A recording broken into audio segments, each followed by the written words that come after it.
The Merchant of Venice, Act 3, Scenes 4 and 5.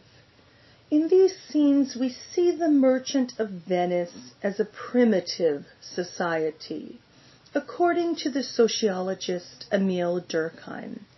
It is a society where solidarity is based upon similarities and likeness.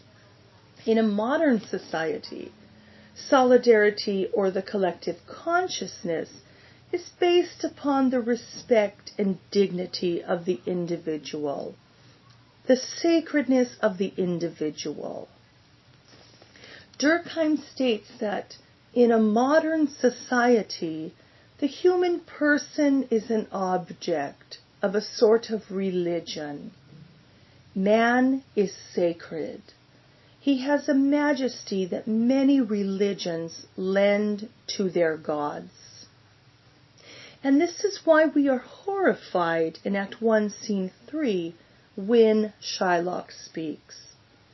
Signor Antonio, many a time and oft you have rated me. You call me misbeliever, cutthroat dog, and spit upon my Jewish gabardine.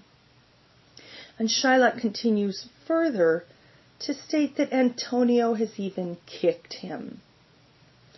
According to Durkheim, the horror we feel is analogous to that which the believer experiences when he sees his idol profaned.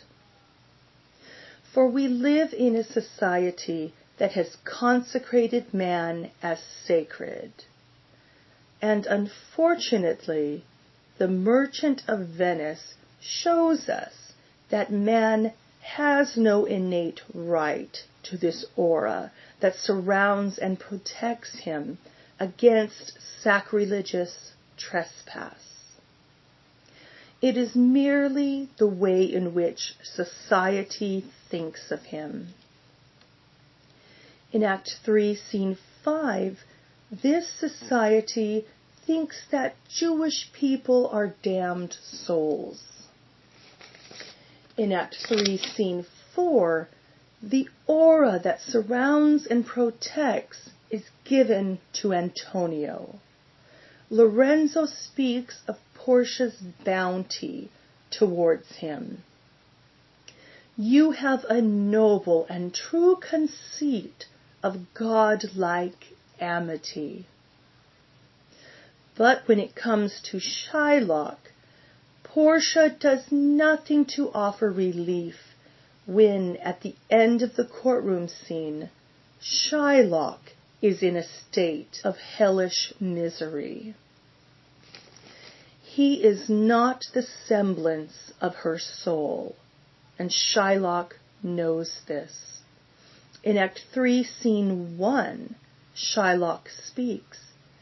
Hath not a Jew hands, organs, dimensions, senses, affections, passions?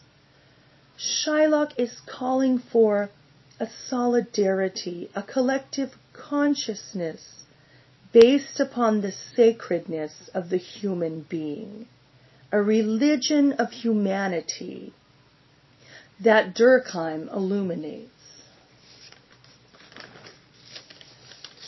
Durkheim's keen insight is that a religion of the individual is a religion in which man is at once the worshipper and the God. And as in all religions, ritual is how we approach the sacred or come in contact with the sacred.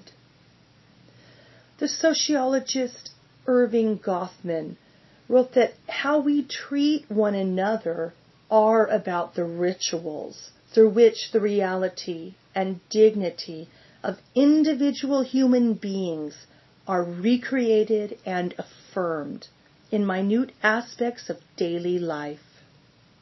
Day in and day out, the respect for the individual is actually exacted day in and day out every time someone calls you by name and shakes your hand.